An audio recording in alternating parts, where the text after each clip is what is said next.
Hello everyone. So today in this video we will learn about the egalitarianism. What is egalitarianism? Then we will see the types of egalitarianism, that is the legal egalitarianism, political egalitarianism and the gender egalitarianism. तो चलिए बात करते हैं कि egalitarianism होता क्या है.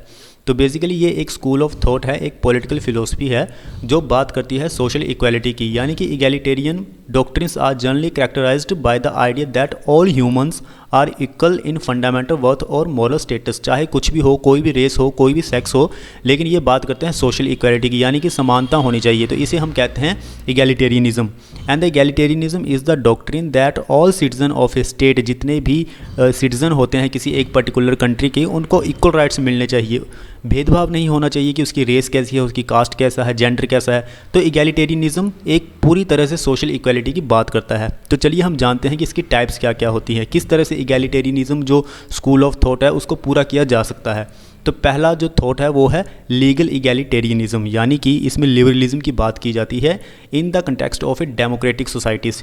जितनी भी डेमोक्रेटिक कंट्रीज़ होती हैं उसमें ये गवर्नमेंट का काम होता है कि वो कुछ सिविक रिफॉर्म लेके आए, कुछ ऐसी पब्लिक पॉलिसी बनाए जिससे कि जो इंडिविजुअल्स की जो कंडीशन है उसको ठीक किया जा सके, उनको उनके सिविल राइट्स मिल सके. अब देखिए भारत की अगर हम बात करें, डेमोक्रेटिक कंट्री तो है लेकिन आज भी यहाँ के कुछ लोग ऐसे हैं जो भूखे मर रहे हैं, जो अपनी ज़रूरतों को पूरा नहीं कर पा रहे हैं. तो कहीं ना कहीं अभी तक हम उस इंडेक्स में पीछे हैं. डेमोक्रेटिक सोसाइटी तो हमारी है लेकिन कहीं ना कहीं हम जो एक गोल होता है egalitarianism सोसाइटी का वो अचीव नहीं कर पाए हैं, क्योंकि आज भी यहाँ कई सारे लोग भूखे हैं. हमारा जेंडर इक्वालिटी इतना अच्छा नहीं है यहाँ पे भारत में. तो कहीं ना कहीं egalitarianism हमें भारत में कम दिखाई देता है. हालांकि डेमोक्रेटिक कंट्री है, इक्वल राइट्स की बात की गई है, फंडामेंटल राइट्स सभी को प्रोवाइड करवाए गए हैं. लेकिन जो egalitarianism कहता है, जो egalitarian कहते हैं, वो कहते हैं कि पूरी तरह से सोशल इक्वालिटी होनी चाहिए, किसी भी तरह का कोई भेदभाव नहीं होना चाहिए, ना ही रिच का ना ही पुअर का. अब हम बात करते हैं पॉलिटिकल egalitarianism की. ये एक आइडिया है जिसमें कहा जाता है कि जितने भी सिटीज़न हैं किसी सर्टेन कंट्री के, उनको इक्वली ट्रीट करना चाहिए. यानी कि ये नहीं देखना चाहिए कि उसकी रेस कैसी है, उसका धर्म कैसा है, वो कितने क्लेवर हैं या हाउ रिच दे आर, वो कितने ज़्यादा अमीर हैं, ये डिपेंड नहीं होना चाहिए किसी की सिटीजनशिप को डिसाइड करने के लिए. अब हम अमेरिकन सोसाइटी की अगर बात करें तो वहाँ पे हर धर्म के लोग रहते हैं, ब्लैक्स भी रहते हैं, वाइट्स भी रहते हैं, वहाँ पे हर रिच भी है, पुअर भी है. तो इसका मतलब कि वहाँ egalitarianism हमें दिखाई देता है, क्योंकि वहाँ पे हर तरह के लोग रहते हैं, अलग रेस के लोग रहते हैं, अलग रिलीजन के लोग रहते हैं, अलग कंट्री के लोग रहते हैं. तो कहीं ना कहीं पॉलिटिकल egalitarianism का अगर एग्जाम्पल लेना हो तो USA is the best example. इसमें बताया गया है कि equal citizenship constitutes the core of a political egalitarianism. This is expressed in such principle as one person one vote, equality before law and equal rights of free speech.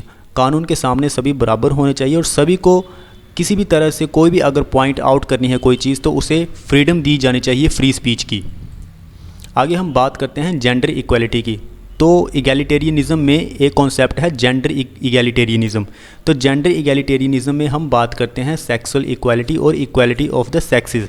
अब इसमें यह कहा गया है कि अगर हम egalitarianism को अचीव कर भी लेते हैं, जैसे कि हमने कई सारी कंट्रीज़ ने किया भी है, लेकिन कहीं ना कहीं जेंडर egalitarianism आज हमें पूरे वर्ल्ड में देखने को नहीं मिलता, क्योंकि कहीं ना कहीं आज भी हमें एक्सप्लॉयटेशन देखने को मिलता है वुमेन के against.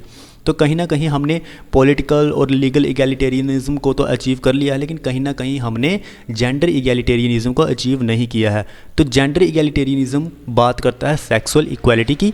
Equal ease of access to resources, man और वुमेन में इक्वल रिसोर्सेज का डिस्ट्रीब्यूशन होना चाहिए, उसके जेंडर के प्रति उसमें कोई डिस्क्रिमिनेशन नहीं होना चाहिए, प्रॉपर इक्वल इकोनॉमिक पार्टिसिपेशन होनी चाहिए, इक्वल डिसीजन मेकिंग होनी चाहिए. तो ये डिपेंड करता है कि हम जेंडर egalitarianism को एक पर्टिकुलर कंट्री में कैसे अचीव कर सकते हैं, हम उनमें प्रॉपर रिसोर्सेज को डिस्ट्रीब्यूट करें मैन और वीमेन में. तो फ्रेंड्स आज के लिए बस इतना ही छोटी सी वीडियो थी. Thank you.